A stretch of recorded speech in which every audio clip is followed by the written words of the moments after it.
Good afternoon. It's Monday, the 15th of July, 2019, just after 1 o'clock. Welcome to UK Column News. Your host today, Mike Robinson, myself, Brian Gerrish, and we're delighted to be joined by Patrick Henningsen, who will be speaking to us from Washington, DC. Iran.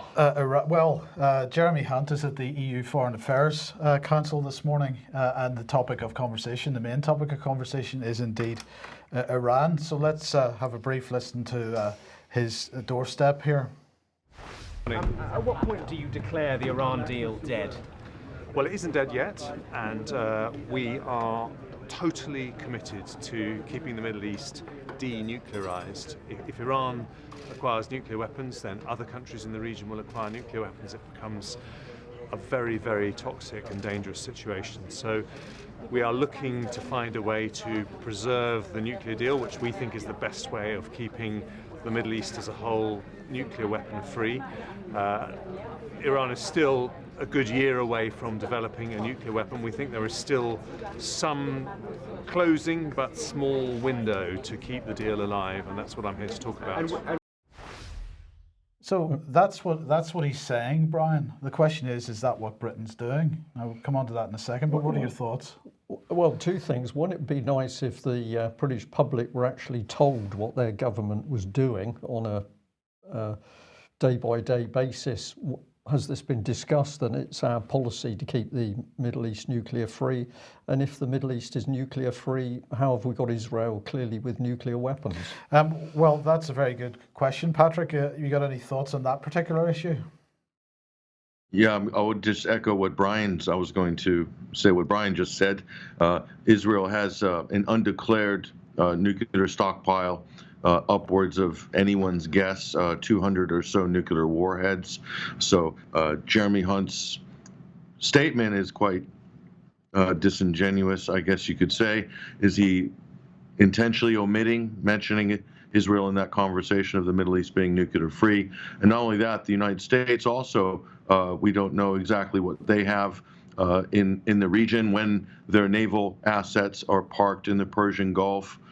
So, you know, what does the U.S. have in terms of nuclear capabilities at any given time with all of its assets parked all over the region? It's difficult to say. But I would also just echo what you said, Mike, that Britain seems to be quietly undermining the JCPOA by basically following the dictates of Washington, by seizing a tanker and open piracy. Right. Well, look, hold that thought, Patrick. Hold that thought, because the question is just how quiet is that?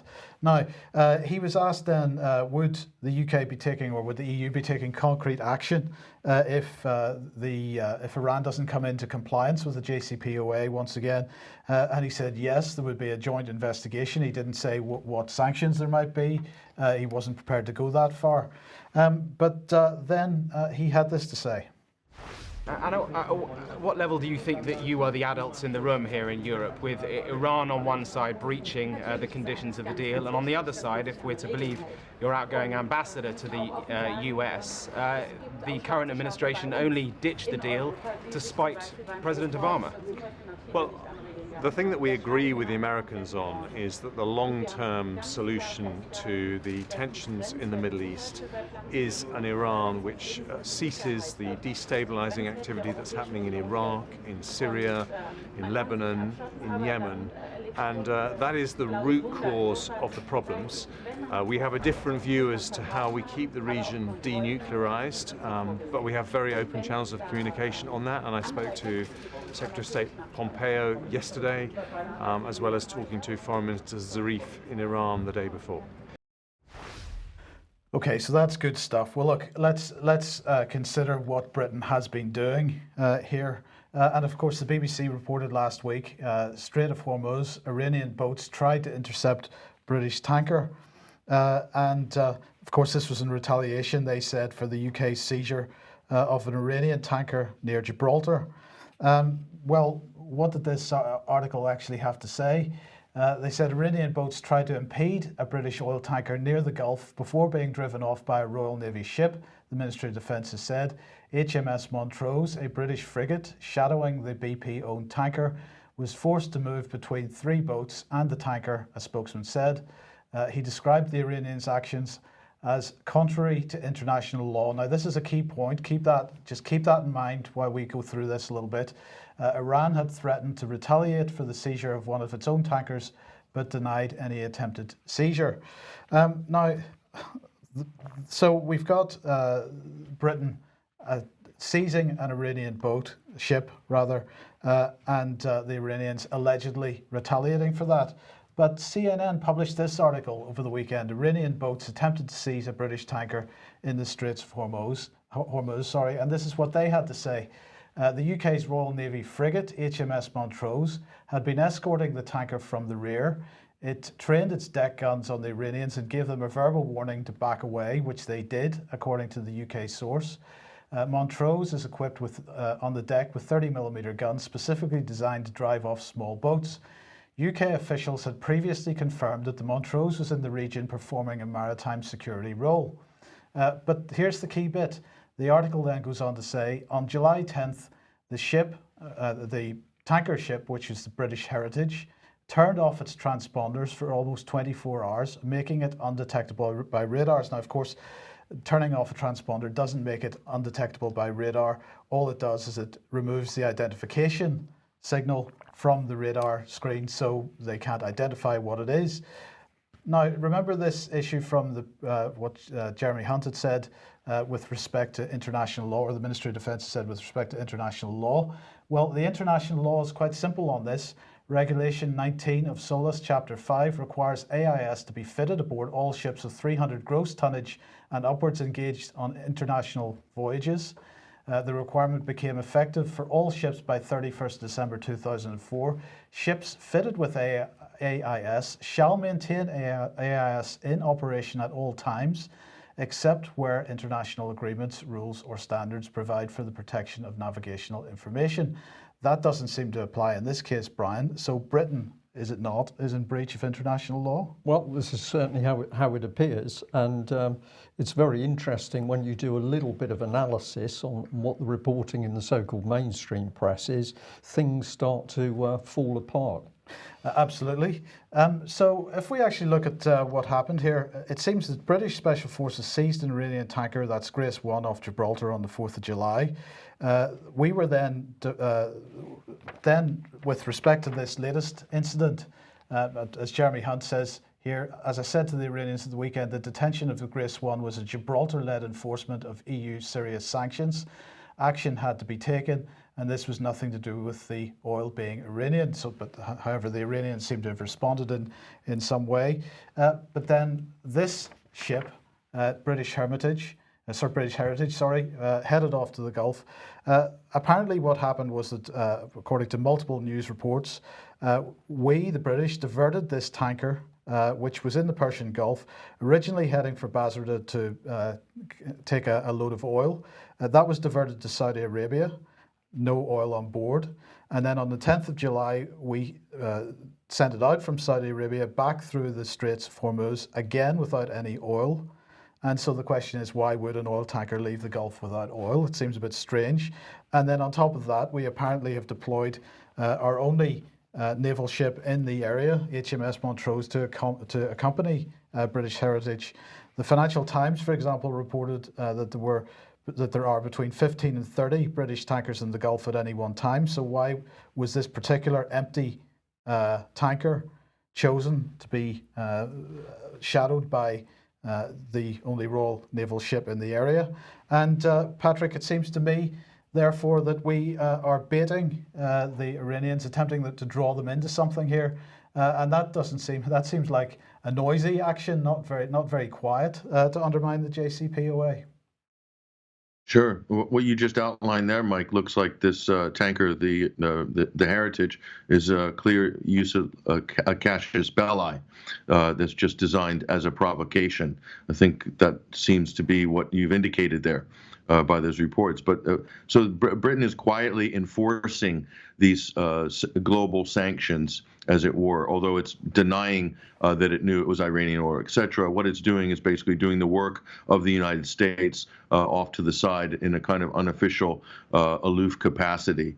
And so they are kind of undermining the JCPOA in that respect. If they were really supporting the JCPOA with the European partners, they wouldn't be engaged in actions like that, because they're obviously going to be translated as aggressive moves towards Iran. And so in terms of Jeremy Hunt, he's echoing the talking points of Secretary of State Mike Pompeo and John Bolton. Clearly, he's reading off the exact same script.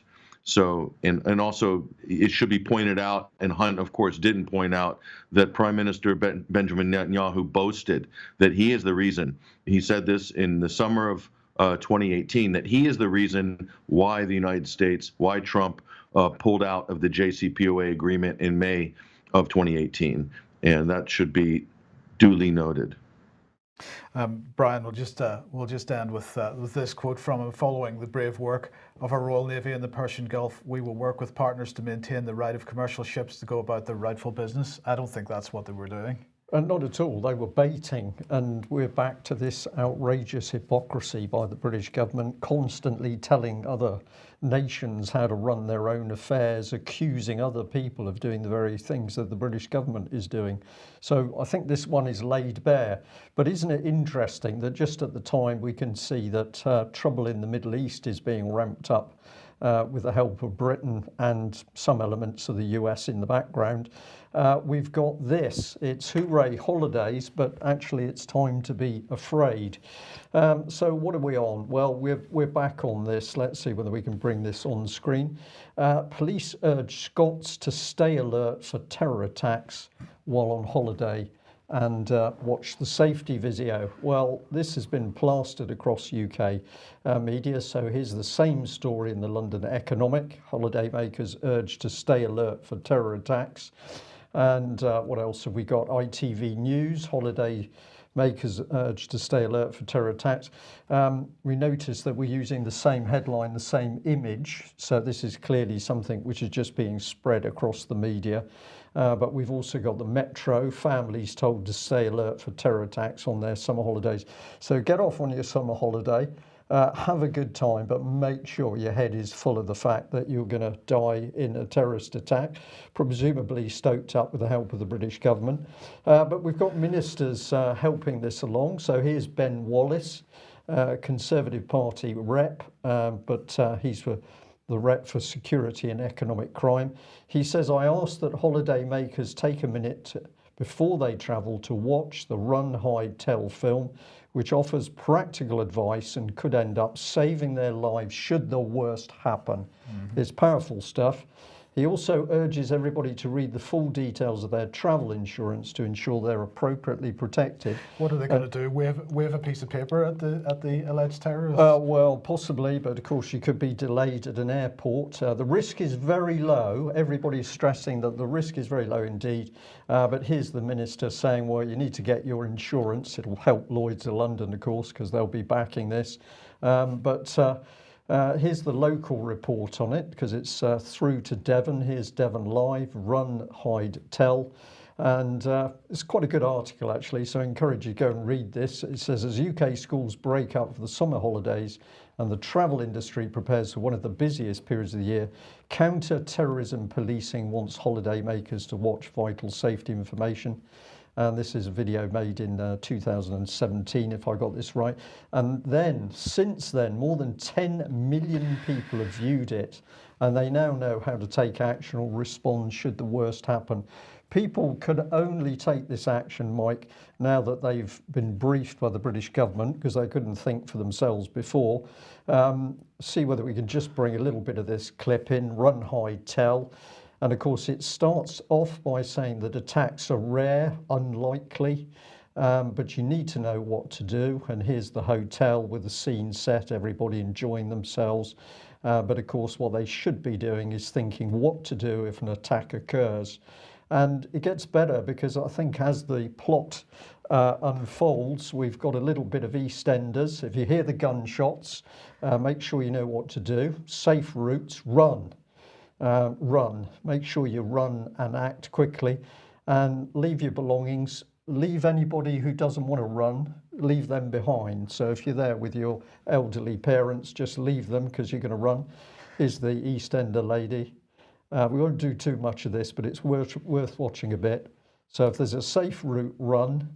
And then we get on to some really remarkable stuff, because here's the manager who's got a responsibility, I believe, to make sure other people are safe. But he goes into utter panic mode. So he's hiding behind the desk. He's running through the kitchen. We've got to avoid dead ends and bottlenecks. And he ends up in the safest place in the hotel, where they tell you, get behind a physical barrier if people are armed. Well, I'm not sure the average hotel door is going to help you much in that case. But there we are. Put your mattress in front of the door. Have a good holiday. It's incredible, isn't it? Well, let's just finish off, because this is Michael Orchard, Counter-Terrorism Policing National Coordinator. He says an important part of my job is deploying police officers and staff around the world to share the UK's world-renowned security expertise to better protect people from harm. So we can't actually police UK at the moment, but the police are disappearing around the globe to protect everybody, even though the risk is minuscule. It's making me feel safer already. Yeah, so there you are. Any thoughts, Patrick? The only thing that came to mind is if that scene happened in Texas or Arizona, it wouldn't be run, tell, hide. It would be to remove your weapon from your holster and take a firing position and neutralize the threat, basically. So there's a slightly different narrative in a lot of American states. That ad probably wouldn't run very well. Well, Yeah. I've got to say on that one, I'm not squeamish on the firearms issue, and you're absolutely right. But here in UK, we cannot think for ourselves. We need the government to tell us what to do in any form of emergency. What are the British going to do? They're going to be running. Brilliant. Now, Sunday week ago, of course, the Sunday Mail released some memos, some cables involving the US Ambassador to the United States, Kim Darroch. And if you remember, he said, we don't really believe this administration, the Trump administration, is going to become substantially more normal, less dysfunctional, less unpredictable, less faction-driven, less diplomatically clumsy and inept. The hypocrisy in this was unbelievable. But anyway, this caused quite a stir. And the stir hasn't ended, because there was more over the weekend, more details emerging. So on Sunday, the Sunday Times had this: Trump leak scandal engulfs Brexit party. So they're attempting to bring Brexit into this whole thing. So by association, and the association in this case is Richard Tice, who's on the right there standing beside Nigel Farage. Richard Tice, the chairman of the Brexit party, who is apparently dating Isabel Oakeshott, who is the journalist who broke the story in the Sunday Mail. Now, in this same article, and perhaps more importantly, they reported that the Metropolitan Police had launched an investigation on Friday, and that a suspect had been identified, and that there was that the possibility of a computer hack by a foreign state had been ruled out. Both the Sunday Times and the Mail on Sunday reported that intelligence officials from GCHQ were about to join this investigation in an attempt to find the suspect by examining email and phone records. But the scandal actually really hit on Friday, because our old friend Neil Basu from the Metropolitan Police had this to say: I would advise all owners, editors and publishers of social and mainstream media not to publish leaked government documents that may already be in their possession or which may be offered to them, and to turn them over to the police or their rightful owner, Her Majesty's government. So if you've got them and you're a journalist, don't hold on to them, get them to the police, get them to the government, because otherwise you could be prosecuted, is basically what he said. But by Saturday, unfortunately for him, the pressure and perhaps the irony of the UK having just held an international conference on media freedom, the pressure built, and so they did an about turn. And he had this to say: the Metropolitan Police respects the rights of the media and has no intention of seeking to prevent editors from publishing stories in the public interest in a liberal democracy. The media holds an important role in scrutinising the actions of the state. He said that we are, however, a body charged with enforcing the law, and we have received legal advice that has caused us to start a criminal inquiry into the leak of these specific documents as a potential breach of the Official Secrets Act. The focus of the investigation is clearly on identifying who is responsible for the leak. However, we have also been told the publication of these specific documents, now knowing that they may be a breach of the Official Secrets Act, could also constitute a criminal offence and one that carries no public interest defence. We know these documents and potentially others remain in circulation. We have a duty to prevent as well as detect crime, and the previous statement was intended to alert to the risk of breaching the Official Secrets Act. So that's the position of the police, Patrick. It's a bit pathetic that within a day, literally a day of the ending of this Media Freedom Conference in London, the police was attempting to shut down the actions of the media. And although they seem to have backtracked on that somewhat, they're still, frankly, the threat still lies, it seems. What you saw there, or the initial statement by Assistant Commissioner Basu, that's the natural reflex of the police state. That's the one to really pay attention to, and this has form actually, and we'll speak about that in a minute. But essentially they're wanting to, on behalf of the state, wanting to keep certain documents and certain things to remain secret. And that's the main point of this. I think where the government and the judiciary might have some problems in the public relations side of things in enforcing this, it seems like it might be easier and more expedient just to basically defer this to the police itself and then see what happens. And there was understandably a public backlash, as you pointed out, but I think this is very telling. This does also echo moves made in Australia last month with the raiding of journalists' offices. So where the police are given additional license within the kind of wider climate of more aggressive actions by the state in shutting down journalists and free speech under things like the Official Secrets Act, or in the U.S. under the Espionage Act. This is definitely a byproduct of what's been happening with WikiLeaks and Assange. But you have an article here from February 2017 from a website called Courage.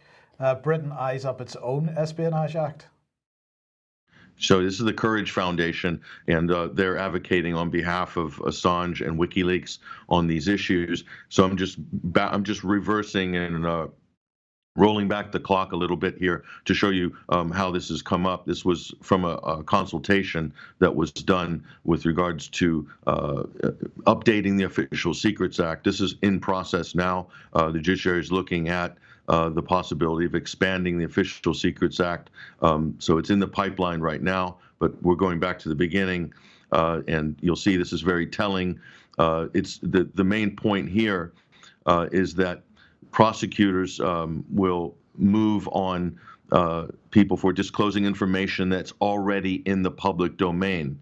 That's really key. So if you go back to what Neil Basu's comments were, he's basically saying that it's illegal to publish things in the public domain that are already in the public domain. That's a really big leap forward from the previous position. Previously, once it's in the public domain, it's out, as in other words. So this is an attempt by the state clearly to keep things that are supposed to be secret, to keep them secret, and to make it illegal to divulge such secrets. And although there's pushback, it seems like in this current climate that this might be something the state, with all of its authoritarian tendencies, will start pushing a little bit harder on. That's why the WikiLeaks Assange case is so important. This is why so many people have flagged this up as an extremely, extremely grave situation because of exactly what we're seeing here, because of these comments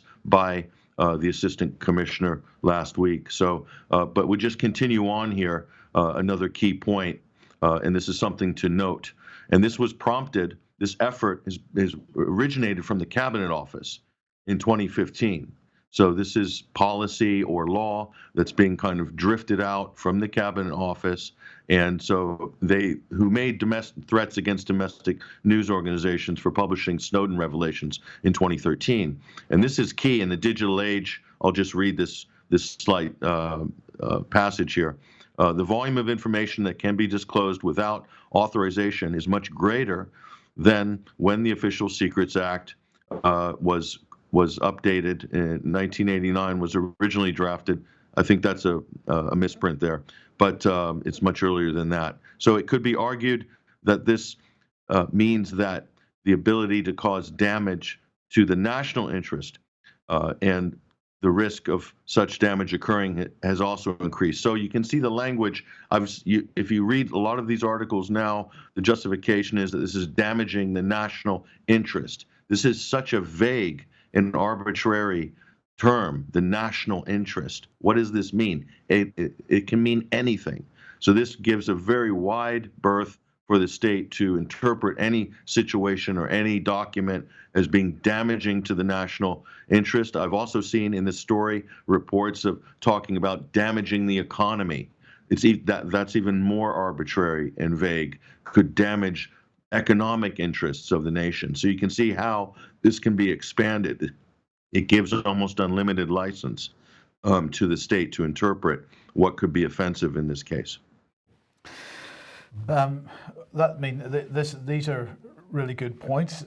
Well, we're coming back onto language again. This is where it's very interesting. Patrick is putting across that we're using vague language, but we're also using political language. We're using deceitful language. We're using words that people don't really understand. And of course, David Scott has been pushing on this bit very hard. Why do you want to corrupt language in the way it's used so that you can confuse people, you can hoodwink them, and you can bring in policy that they wouldn't accept if they knew what was being proposed in the first place? The term is Sopian language. Dystopian language. Sopian language, so it has a hidden meaning. But one of the key points that Patrick has brought out there once again, and we can't drive this home hard enough, is that everything is being driven from inside the Cabinet Office. Yeah. And this is hugely important.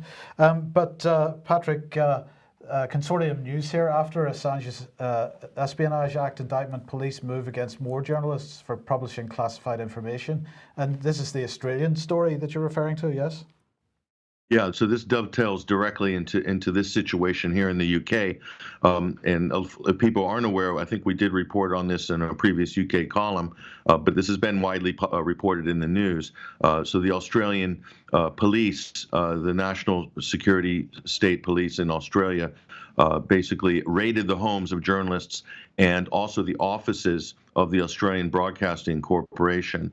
And the precedent here is they want to now gain access and have the power to edit and to delete anything that could threaten or compromise the national security or the national interest, if you want to expand the definition of that.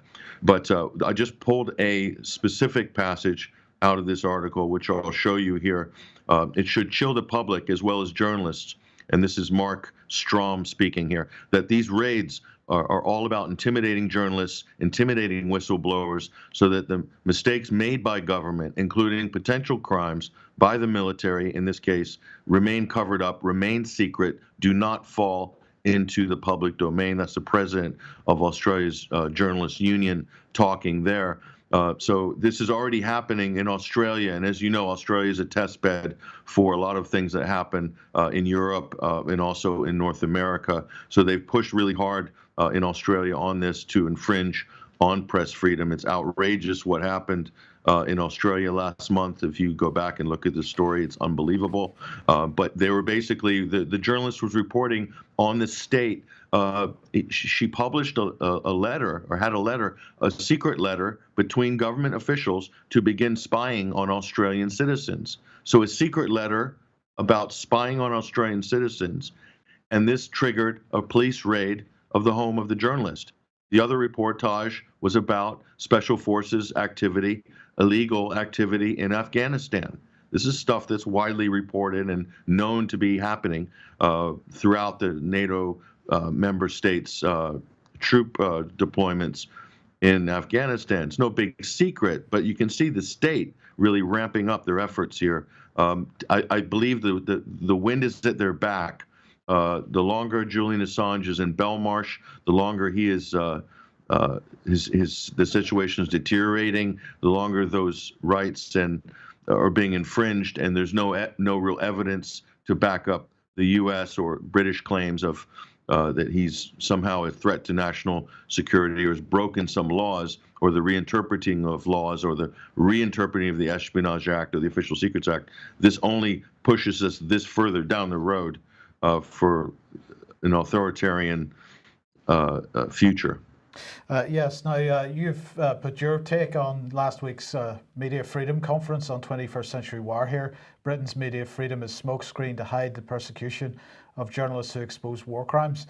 And what I think I took out of that conference, Patrick, was that really what Jeremy Hunt was attempting to do was to protect whatever journalists are working in foreign countries on behalf of the Foreign and Commonwealth Office, highlight any issues of torture or imprisonment of journalists in foreign countries.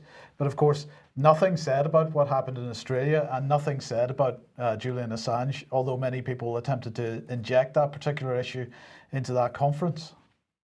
Yeah, and so if you look at this story, this is the main point of Neil Basu's comments, and also Jeremy Hunt. If you noticed, he responded saying that in response, seemingly to the Met Assistant Commissioner's statement about journalists and people on social media not publishing stuff that's already out in the public domain. Think about that, social media as well as the press. Okay, so Jeremy Hunt's reply was that. That it shouldn't be right that journalists or editors should be prosecuted or should be falling under the law for publishing things that are in the public interest. It's kind of a half-hearted, soft kind of, it seems like I'm going to make a statement here that I believe Jeremy Hunt is playing the role of controlled opposition to the police state.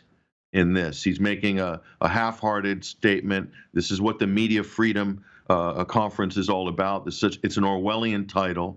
The reality is, someone like Jeremy Hunt, in a way, is much more malleable than a Boris Johnson even.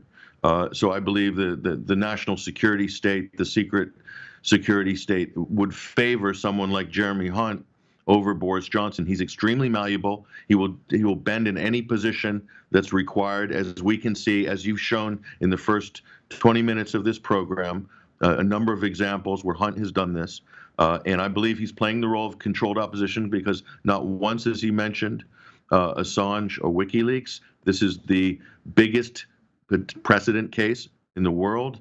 And he's allowing the U.S. to exert universal jurisdiction. So while you say, Mike, he's protecting British journalists or foreign nationals abroad, that's what media freedom is about. That's on behalf of the state in some ways. But what's really happening is Britain is enabling the United States to track down, to apprehend any journalist, anybody who's publishing anything that's embarrassing to the United States, and have them extradited, have them rendered in extraordinary rendition fashion from sovereign territory like the Ecuadorian embassy, and then sent off and extradited to the United States, non-U.S. citizens from organizations not in the U.S., being helped by their special relationship partner, in this case, Britain.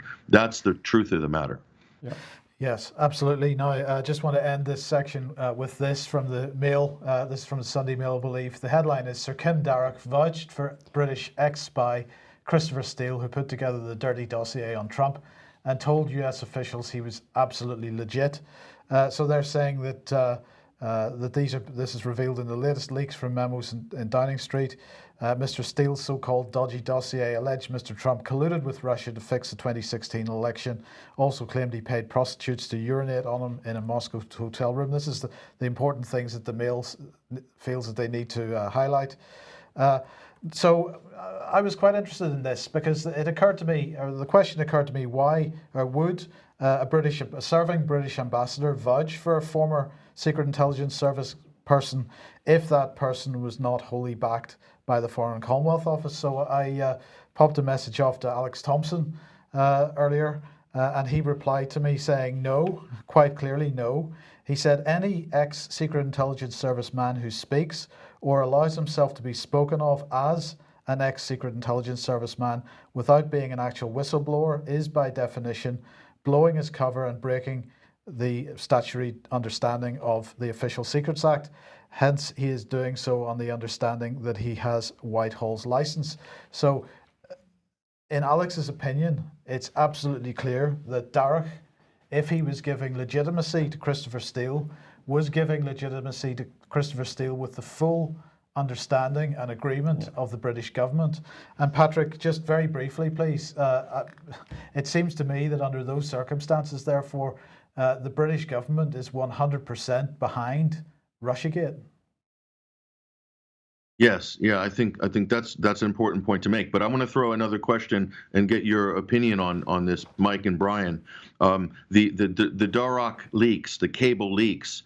It's the Foreign Office apparently did an internal investigation. They said there was no external hacking, that this was a leak, and this sort of triggered the Metropolitan Police investigation. The important point about this is, if this was an internal leak, what was the point of the leak? What was the purpose of the leak? And I'm going to contend that while it might, it certainly hurt Boris Johnson a little bit in terms of the polling. So this benefited the Hunt or the secret SIS camp, the Hunt camp in this way. But more than that, this event itself has triggered this police investigation. Clearly, Neil Basu made the clear statement of what the intention was of the Metropolitan Police, was to criminalize the publication of a material that's already in the public domain, to pursue people for republishing stuff that's already in the public domain. That I'm going to say it's quite possible that this was a controlled leak, and the purpose of it was to give the state additional powers and to create a kind of the journalist involved clearly has a relationship with the Foreign Office. And some people has written about other people like this in the past. There's clearly a strong link there between the journalists from the Mail on Sunday. So I think you should look closely at this possibility that this was engineered in order to increase state powers in this regard. What are your thoughts on this, guys? Go ahead. I completely agree with that. You're right. Isabel Oakeshott is about as establishment as is possible to get. She was, she went to school in Gordonston, for goodness sake. She is as establishment as it gets. She is exactly the type of person I would expect this type of information to be leaked through, if that was the case. So I think that's a very plausible scenario. And at the end of the day, we can see the effect of it. Okay. The timing hasn't worked out, perhaps with the conference happening literally the day before, but I think that this absolutely plays to discredit Boris on one hand and promote Hunt. But the key focus, I think, is on the mainstream media and on the freedom of the press, and it's about time that anybody within the mainstream media that believes in the idea of the freedom of the press, it's about time they started understanding what's going on around them and actually starting to come onto the right side, shall we say, and holding government to account, because at the moment they're merely acting as government mouthpieces. Yep. Okay. Well, where do we go? Right, Well, let's just say that if you like what the UK Column does and you would like to support us, then please head over to ukcolumn.org/community. Where you can help us out there, join, and various options for doing that. A quick reminder that AV10 DVD is still available on the UK Column shop, and also a 21st Century Wire. And a reminder that AV 10.1 will be taking place on Sunday the 27th of October in the Holiday Inn in Kensington. And details and tickets available at alternativeview.co.uk. okay, and we'll add to that. So today, July 15th, Exeter, Phoenix, Gandhi Street, Exeter, is a 5G awareness event. So these have been really excellent events. If you can get there, please do. If you can't, perhaps you'd help advertise it. Okay, now, Patrick, let's just briefly discuss the Epstein case, if you could.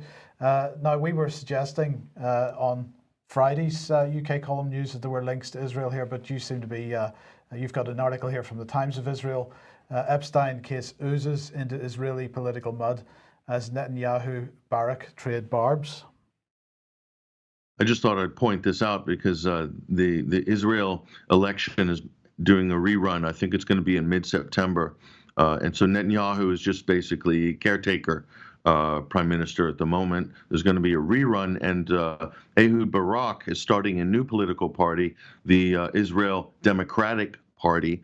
And so Netanyahu is already using his relationship or his friendship or close relationship with Jeffrey Epstein against him in the Israeli press. This is what this article is about here in the Times of Israel. But it should also be pointed out that Netanyahu has been also accused of blackmailing Bill Clinton in a book that came out by Daniel Halper, I believe, former editor of the Weekly Standard. This was in 2014, blackmailing Clinton over the Monica Lewinsky tapes in order to try to get Jonathan Pollard released, the notorious Israeli spy held in U.S. federal custody for many years.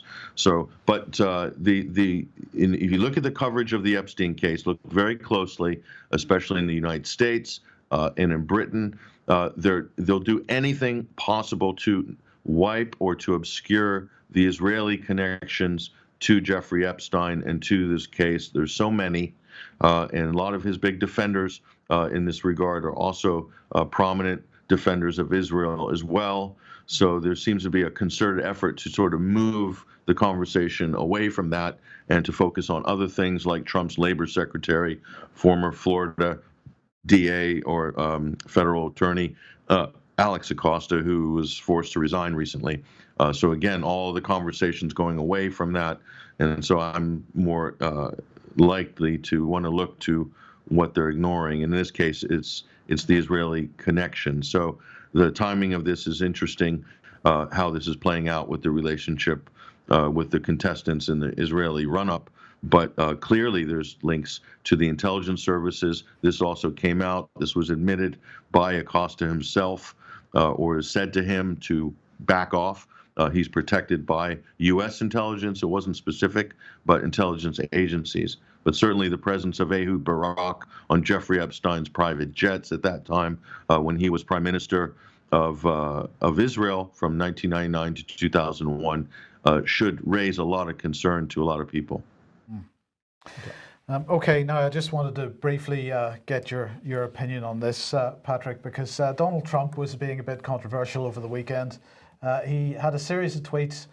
He said, "So interesting to see progressive Democrat congresswomen who originally came from countries whose governments are a complete and total catastrophe, the worst, most corrupt and inept anywhere in the world, if they have a functioning government at all, now loudly and viciously telling people of the United States, the greatest and most powerful nation on the earth, how our government is to be run. Why don't they go back and help fix the totally broken and crime-infested places from which they came, then come back and show us how to do it over here.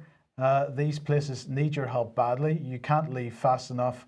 I'm sure that Nancy Pelosi would be very happy to quickly work out free travel arrangements."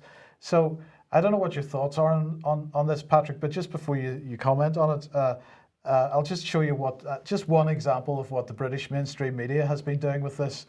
Because every British mainstream media headline is about the same. Theresa May slaps down Donald Trump after completely unacceptable race rant. So this series of tweets is being presented as racial commentary by the British mainstream press. The Mail, the Sun, a lot of them are all saying this. In fact, what Theresa May said was that her spokesperson said that the tweets were unacceptable and they wouldn't make any further comment about it. Do you view what I just read out as being a race rant? Not specifically. I think you could say that there are racial overtones, undertones with those comments. But I think who he's referring to specifically, Rashida Tlaib of Palestinian origin, and also Ilhan Omar from Somalia. Somalia is a country that the United States has done quite a lot to undermine and destabilize over the years. So that's kind of not a very clever statement by the president there. Palestine, that's pretty obvious. Both of those reps are being targeted for their lack of loyalty to Israel publicly, all over social media by conservative pundits. So there's now this kind of feeling on the right in America that if you're not supporting Israel, that's anti-American. And if you think about how this works on the back of a Jeremy Corbyn persecution scenario, the weaponization of anti-Semitism, I think this is what's driving some of this below. The problem is it's getting mainstreamed in America, and you have to remember America is a nation of immigrants, especially elected representatives. What could be more American than that? They're living the dream. They immigrate to America and they're serving in Congress. I mean, the president himself should be celebrating this as a great thing and a testament to what a great country America is. But now we have the opposite. But I will say this: I was told last week by someone who's close to some members of the White House, Donald Trump does not write most of these tweets. These are written by somebody for Trump, and they're tweeted out. So, but I will inquire further about that this week because I found that to be a very interesting point. So who is writing Donald Trump's tweets? What level of license do they have? So the president himself is not completely in control of his Twitter account, is what I would say. Okay. Well, what came into my mind, Pat, is perhaps it's artificial intelligence. It isn't really a person at all writing those tweets, and it could be David Cameron who's helping out. It's a possibility, isn't it? Well, if it's not going too well in the States there under Trump, perhaps people should migrate to France, because President Macron has announced that he's moving into space. Oh, really? This is really excellent news that he's now declaring that the move is going to see French airborne armed forces rebranded as the Air and Space Force. Total investment in the new venture is not confirmed. So he can't actually control the country at the moment. Major breakdown with taxes and everything else. And of course, that produced the yellow vest. So his response is not to help people in the community, but is to get into space. It's impressive stuff. There we are. It says a new spatial and military doctrine has been proposed to me by the ministry, which I have approved, will allow us to ensure our defence of space. We will reinforce our knowledge of the situation in space. We will better protect our satellites. And I can't help laugh over this because I wonder whether there's a lot of space in his head. And we just remind people that as far as the UK Columns article back in 2008, written by Dave Barmby, there was a lot of evidence to say that it was the French that helped squash Britain's efforts to get more satellites into space. Was, yes. So perhaps we'll leave it there. Well, Patrick, thank you very much for joining us. We'll just say thank you to all of our viewers, wherever you are in the world: US, Canada, France, Spain, Germany, Greece, Cyprus, Iceland, Australia, New Zealand, South Africa, and a few other places. We do appreciate your support. Keep watching, keep spreading the news, and please pass on details of UK Column to friends if you possibly can. That's it for today. We will be back at the same time on Wednesday. Bye-bye. Bye-bye.